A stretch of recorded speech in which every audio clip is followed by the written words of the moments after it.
Welcome to the M. I'm Pastor Barrett. We're here for Charlotte Conversations. We're joined today by Sahaad, Washington. We're talking about housing, how to qualify to get a house in Charlotte. Charlotte is one of the fastest growing cities in the country.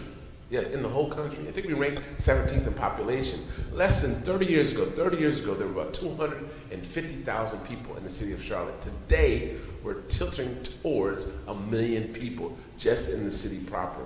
As you see, there's houses going up everywhere. There's townhomes going up everywhere. It's getting to a place that we didn't recognize even 10 years ago.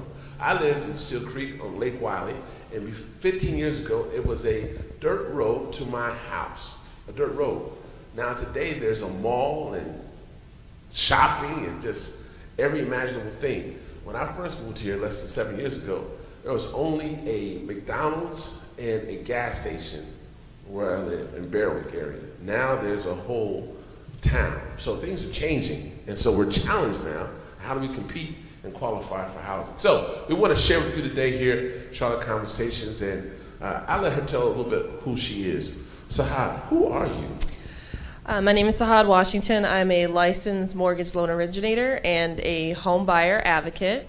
I have been here in Charlotte for a little more than 2 years. I sit on the board of the Charlotte Crown Realtors Association as the first vice, and I am the ambassador for the Black Homeownership Initiative at Movement Mortgage. Nice. So how long have you been in the mortgage business? We're pushing 10 years now. How's it been for you? What's the biggest challenge being a mortgage lender? Keeping people motivated. Keeping people really motivated and on their journey. Regardless where you start, everybody has a different plan. Okay, very good. So lead us into the thought of, I'm here in Charlotte, I want to buy my first home. I see that things have changed. Before there was a plethora of available homes, then there was a lack of available homes, and then the interest rate shifted and things are changing. Should we be calm about this, or should we be on alert? I don't know that you should be on alert, but you have to be prepared. That is really what it comes down to. Regardless if the interest rates change, if the market changes, it's all going to come down to the foundation of if you're prepared. If you're prepared. Yes. So what does a person need to do to get qualified to buy a home? So to be qualified, we're looking for work history, that you have stable employment or stable income, whatever that looks like for you. Residency history. And then I call it getting through the CIA. That's credit, income, assets. So it's your credit profile, your income, and your assets are your savings, what you have saved up to purchase a home. So why, if I have to, no down payment, are there no down payment plans? There are no down payment programs. What I will say is that regardless of what program you use, you cannot buy a house for free. You cannot buy a house for free. You are going to need some of your own money invested in your transaction and for your upfront cost to buy a home. So what would be the upfront cost? So you have, in the state of North Carolina, we have earnest money deposit and due diligence. Earnest money is your sign of good faith that you're going to purchase this home. Your due diligence is money paid to the seller of the property if for any reason you back out of your transaction. That is non-refundable, and it goes to the seller of the property. You also have your homeowner's inspection, which you can waive, but I strongly suggest that everyone gets a home inspection on their home. That's the report card for the property. And then you also have the appraisal. That is to determine the value of the home. Is what you're buying it for what it's actually worth? And those are upfront expenses, and those can range anywhere from $1,000 up to a couple $1,000s, depending on what market we're in. Just 6 months ago, we had very large deposits, $10,000, $15,000 in due diligence, money that people were willing to put up just to show that they were serious about purchasing the house. And it was more than that a year ago. Amazing. So I serve on the Board of Equalization and Review here in Mecklenburg County, and we hear property tax appeals. And so what we notice is that appraisals are what people always try to bring in to justify the value of their homes. Most people were ecstatic that the value of their homes went up until we have our tax bills, and so we question them. But what I notice is that some appraisals vary. So it seems like one community has a different quality of appraisal versus another. Have you noticed anything that varies in the fairness of the appraisals of properties? So how appraisals work is the value of your home, contrary to what you may believe, is if you have a great home with a lot of stuff in it, a lot of amenities, a lot of upgrades, that your house is going to be valued at the highest level. Appraisals are based off of not just your property, but every other property around you that has sold recently. And they're looking at an average. So if you want to list your house at $500,000, but the house to the left and to the right of you only sold for $250,000, your appraisal is not going to come in at $500,000. They're looking at the average of the area within a certain radius to determine the overall area, your neighborhood, and your house, and what sold like your house in regards to size and style, number of bedrooms, in the same area to determine the value. Yeah, that seems to be an ongoing challenge for a lot of people. What are some of the biggest challenges that applicants face when trying to purchase a home? Right now it's going to be debt and credit. So most of the country currently is living above their means. 1 in 6 car payments is over $1,000 just for their vehicle. That's amazing. Okay. The country is living in debt. So when you're qualifying to buy a house, you have to fit your new home into your budget along with all of the other debts that you pay for. So debt is going to be number one right now. The next is credit profile. I say that there is this obsession that if you have a good credit score that you're automatically qualified, and that's not the case. We're looking at your whole credit profile. You may have a lower score, but if your credit is strong and you have lots of different types of accounts and you're paying everything on time, you may have a stronger profile than someone that has an excellent score, but there's nothing on their report. It comes down to the overall profile, and there's different components that have to come together so that you can qualify. It is not just your credit score. That's what people think. What about these student loans? It's been in the news a lot lately of things being banished and things being left. Can we get around student loans, or how much do they impact one's profile? Student loans impact your mortgage application a lot. So there's 3 different ways that you can look at student loans when you're doing a mortgage application. There are 0 monthly payments. A 0 monthly payment we can use on a conventional loan. Deferment is not a payment plan. Deferment means just that. It is deferred. A 0 monthly payment plan means you're in an active agreement, and the student loan provider has determined that your payment will be $0 a month based on your income. That's a payment plan. If you're on neither, we look at either 1% of the overall student loan balance or 0.5%. Now, if you went to school, even just 1% of your total student loan balance, that can add up pretty quickly. And we're required to use that if you're not on a payment plan. And in certain mortgage programs, like our government-backed programs, you can be on a payment plan as long as it's over $0. So for example, if your payment plan is $1, we can use $1, but we cannot use 0. So there's some flexibility around student loans, but not a lot. Repeat that again. You can use $1? Yes. So if you're on a payment plan, government-backed loans say, we can use your payment plan as long as it's not $0. So anything over $0 we can use. So hypothetically, if you got on a payment plan where it was $1, I can use that. But if there's no payment plan, I have to use either 0.5% or 1%. Now, in America right now, blacks and whites have a large disparity as far as home ownership. Yes. So what are some of the tactics that we can use as black folks in America to get homes? And I don't even know what the challenge is. I don't even know why there's such a disparity. So what do we need to do? Well, that's a fully loaded question right there, why there's a disparity. But for the sake of time, not so much a tactic, but what everyone can do regardless of your color, but especially if you are in the black and brown community, is to educate yourself. Understand your budget, understand that you have to save money, and understand that you need to pay your bills on time and have a strong credit profile. I can tell you with servicing majority black and brown community that a lot of the things that I see are around the fundamentals of financial literacy, and that's knowing your budget, being able to save your money, and paying bills on time. That is a lot of what I see.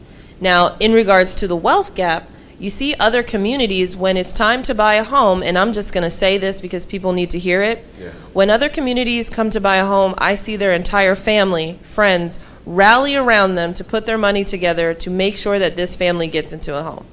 In our community, unfortunately, everyone feels like they're on their own island. They either don't want to ask for help, don't have access to help, right? Or there is this sense of pride that you got to do it on your own. And that's not the case. And I see it every day that certain client bases do not want to ask for help or don't want to get the support that they desperately need because they don't want to be told what to do, and that's around mindset. It's less of a color thing, more of that's a mindset. It's a mindset. It's a poverty mindset. So we have to break the poverty mindset so that we can then work collectively, cooperatively, then to find success for one individual, family, one family. I think maybe we help this family, then joins in with us to help the next family. Yes. Like that. Okay. Yes. Makes sense. It makes sense. What's your role? I mean, why would someone come to you? What's your role? How do you help us out? So my role is to originate the mortgage loan, to let you know what you qualify for and what type of loan program that you can use. My real role is to be your cheerleader, your support system, the tough love when you need it, give you direction, because there are situations where you don't know what you don't know. You seek out a licensed professional for a reason. Let me do my job. Yes. So when I step in, I have to lead. I'm going to lead you with the path of least resistance, right? So that we can get to the finish line. So my role is not just your loan originator, but it's to keep you on the right path so that you don't deviate, so that you don't get distracted, and so that the outside chatter of the world, social media, everybody's auntie, cousins, and friend, when I bought a house, everybody has a story. Right. No two mortgage transactions are going to be the same, and your mortgage experience is going to be unique to you, your credit profile, your money, your income. That's your house. Everything is going to be unique to that individual. So my role is to keep them on track. Keep us on track. Now, out in the community, you see these signs, these yard signs telling them, I'll fix your credit. I'll fix your credit. Is there some sort of secret way or something that magical that or people can help assist with fixing our credit? There's no magic to paying your bills on time. So what should we do if we do have some things that are, old on our credit? Or can we drop some things from our credit? Or is there something that your mortgage lending points people to assist them with repairing those things that may not be right on the credit reports? So I'm not a credit professional. However, when you do a loan application, or if you sat with me, we would review the credit report together. And I can tell you that certain things we're going to need to address those, and we might need some more help.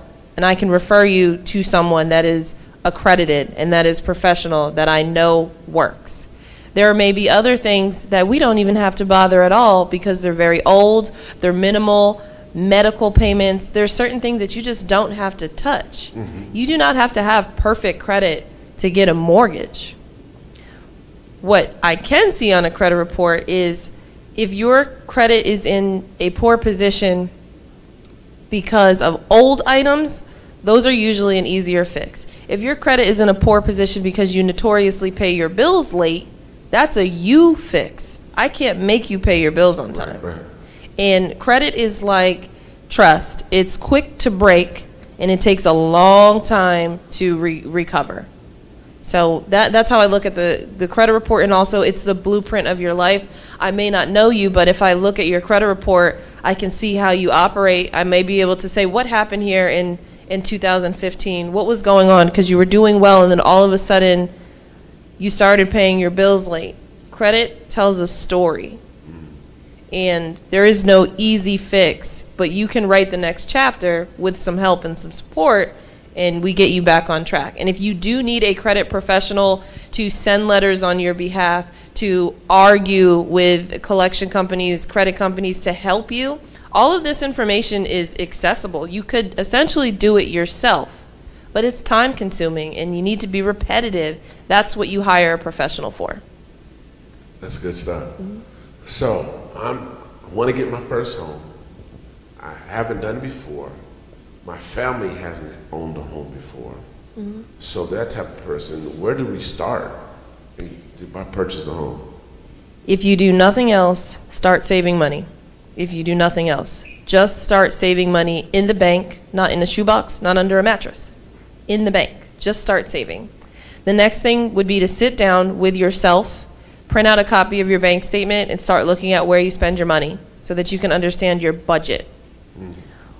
Do you have room for a housing payment? And if so, if you're already paying rent and you know that you should be an owner, we have to look at your expenses, how you're spending your money, so that you can know your budget. No one knows your expenses better than you. I don't get to see daycare bills, grocery bills, how much you pay on gas, how much you do in online shopping. You may have family or folks that you're responsible for taking care of. Those are things that I'm not going to see on the credit report. But if you start going over your expenses and understanding your budget, that's a great place to start. And then consulting with a licensed mortgage loan originator before a realtor. The reason why I say this is the realtor sells the houses. Their job is to identify a home for you. My job is to identify money for you and what's the best way for you to get it.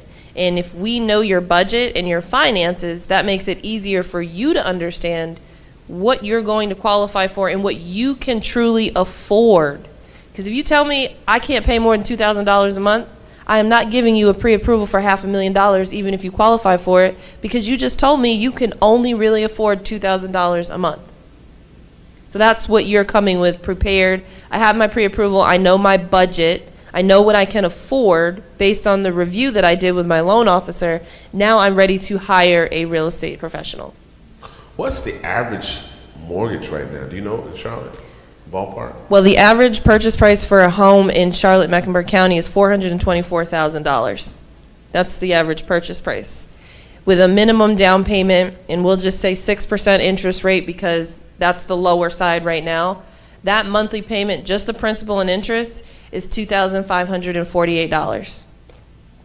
That's without the taxes, without the homeowner's insurance, without mortgage insurance, without an HOA. It's $2,548. So we're looking at maybe $3,500 a month. At least a $3,000 payment if you're doing a minimum down payment. Now, if you have a lot of money to put down, you can adjust that. But if you don't, you're looking at about a $2,500 payment at least if you're purchasing at that price point. Now, if you find a house lower than that, these numbers are going to fluctuate a little bit. But if we're using the average for Charlotte, minimum down payment without anything else, it's already over $2,500. Yeah. What's the biggest obstacle right now to purchasing a home? And then now we identify the obstacle. What's the solution to purchasing a home in Charlotte? For Charlotte, the obstacle is affordability, because the prices of the homes here have doubled, but the amount that people are getting paid has not. The houses are not affordable if you work a regular, and I'm just going to say regular meaning you're not traveling from out of state where your income is significantly higher because your cost of living is higher, and you can come here to Charlotte and you don't flinch because you were already paying that in your own city. Well, if you live here in Charlotte and you lived here and you're making, $50,000 a year, that's going to be difficult to find a home because the affordability of homes here in Charlotte. The answer is either Charlotte starts building some affordable housing or you're going to change your location. or families are going to start, everybody's going to be going on to mortgage applications together. As much as we want to do things by ourselves, it might take two. I have two clients right now. They're best of girlfriends. They've been best friends their whole life, and they're buying a house together because they have to. It's going to take both of their income to get them one house here in Charlotte. And that may be what it takes, That people may be coming the new together. strategy. Yeah. Right. You had roommates in college. You had roommates when you finished college. You've had roommates in your life, so maybe that's the new tactic going forward. Work together collectively. Now, investment, I have friends who, I do investment properties too, so we want to get an investment property. So is there a best route to take in getting to some investment property, some property to purchase and hold and rent out? From a mortgage perspective, I would say save. There are different programs out there for investors, but really you would need a realtor to locate those areas where there are investment opportunities, because I'm going to go on someone's budget. Someone moving from California could look at a home in Berwick as an investment opportunity. Okay?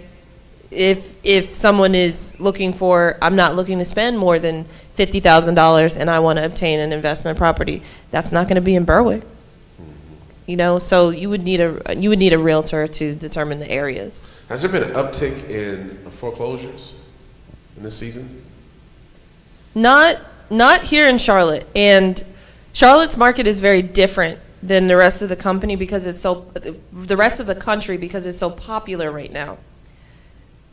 The prices are not making anyone who's moving here to Charlotte flinch.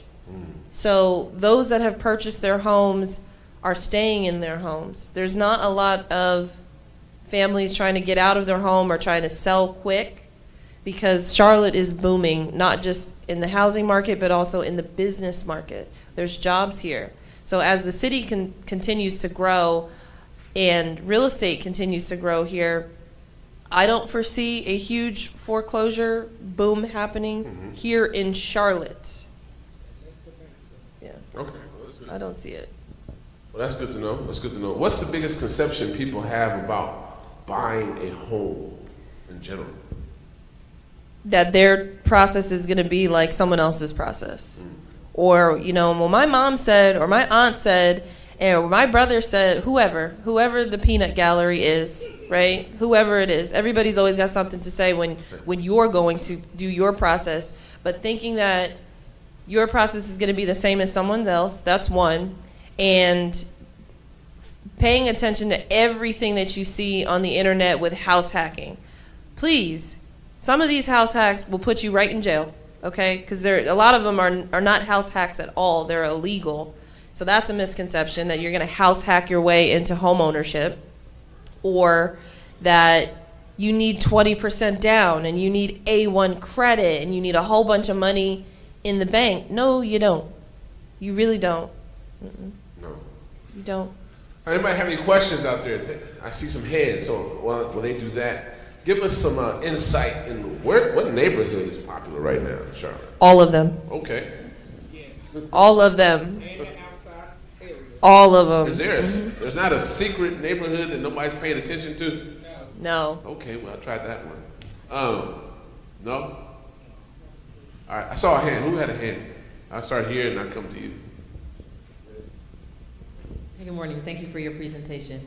I, like probably many people, have young people who are just finishing up college and wanting to forge ahead to home ownership, but may have been given the opportunity to stay home, save a little money, get their footing. How do they enter into the home ownership process if they don't have a rental history from like an apartment? Could I give them a letter, or how would that work if they're staying with a parent? So you don't need rental history to qualify for a mortgage. They're fine if they're living at home. God bless them if they're able to stay at home and save their money right now. They don't need rental history. If you wanted to provide them, a letter, if they're not necessarily renting from you, they don't need it. If they're living at home, they're living at home. That's okay. You can still apply for a mortgage without rental history.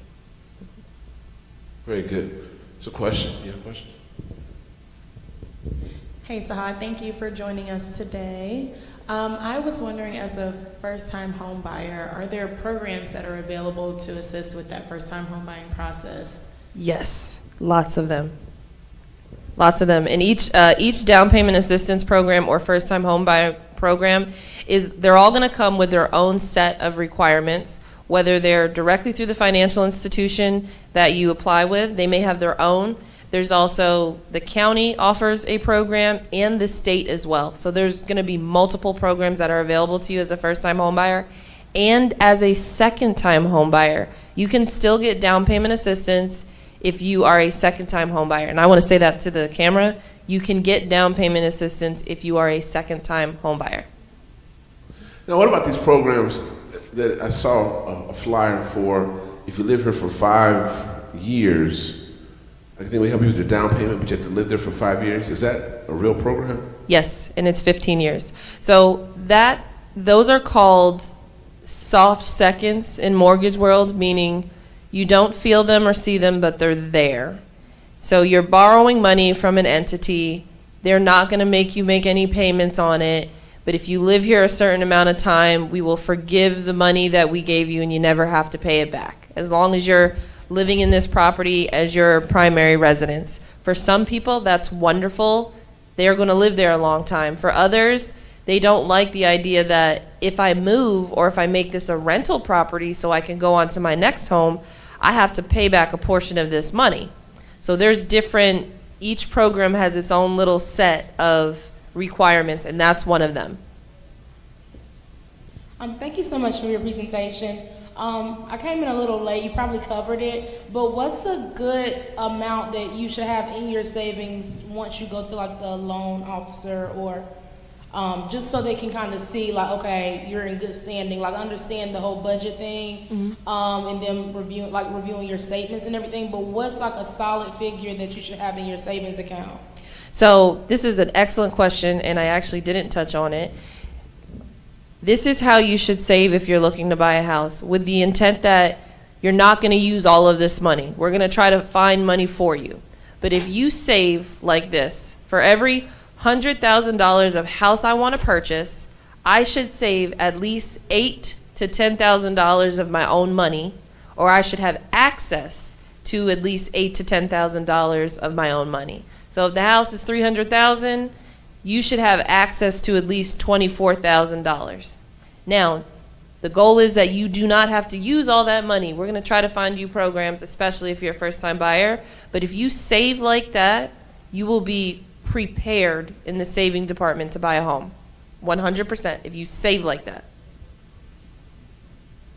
This is a great question. So last question from me. What advice would you give someone who's just starting the process? Mentally prepare yourself to be disciplined, because it's going to take discipline on your side if you need to make a change. It's the worst feeling if you get excited to do something and you're told you can't do this right now because of XYZ. I need you to be mentally prepared to discipline yourself to make whatever changes you need to make to achieve homeownership. And most important, the only thing that everyone in this room knows for absolute certain, without a doubt, is that rent is going up. Okay? So if you don't do this now, if you don't put yourself on the path to get into a home, obtain a home for your family, creating generational wealth, you 100% will be in a position where rent is going up. And it's going to be continuous. It's never going to stop, because they don't need to stop. Somebody is always going to come along to rent. So until you make the decision to buy, no matter how long it takes you, rent is going up. That's real talk. Mm-hmm. And soon it's going to be as high as a... It is already that high. It's already that high. Right. Yes. Well, let's give Sahaad Washington a hand, please. Thank you. Is there a way for people to contact you if they're interested in utilizing your services? Absolutely. If you are on Instagram, if you guys have your phones, I am at The Mortgage Match on Instagram. That's my Instagram handle. And my phone number is 267-629-4181. And I'll have cards as well that I can give out to anyone that wants to talk, do a consultation. You don't have to apply. If you want to just sit down, do a soft inquiry to your credit report so you can get an idea where you're at, I am more than welcome to help you. I look forward to being a part of your journey. Awesome. Awesome. Give her another hand for that. To help us. We believe in generational wealth, to create that from this generation to the next generation. The word of the Lord says that you should be able to prepare for your children's children. And so that's your grandkids should live off of you. Hey, so excited about today. Next week we have a great program as well. We have someone coming in, Keisha and her friend. They're going to come talk about a wrap. What is your Wellness Recovery Action Plan. Wellness Recovery Action Plan. It's going to be awesome. Everybody who attends next week will get a Wellness Recovery Action Plan. We'll deal with how to manage your stress and your depression and your victories. It's just going to be a great, great program next week. And then after that, we have another Leslie Ware, who's right here. She'll be having a conversation. There she is, raising her hand up. We're going to have the conversation. We're going to talk about sex. I know y'all don't talk about it at all, but we're going to talk about it, but we're going to do it from a clinical perspective in two Sundays from now. We're really excited about that. And we have other programs. CMS asked if they could come in August, so CMS is going to bring their leadership team here, and we're going to talk about education. He's wrapping me up. So I'm Pastor Barrett of the Empowered Living Ministries. This is Charlotte Conversation. Thank you for joining us here today. We'll come back every Sunday until we get tired of doing it at 11 a.m. here. Join us on our website, theelm.church. You can watch us live there at 11 a.m. Or you can join us on our social media, Empowered Living Ministries, or go to mine, Barrett Barry. All right? Always remember this. We love you, and there's absolutely nothing you can do about it. God bless.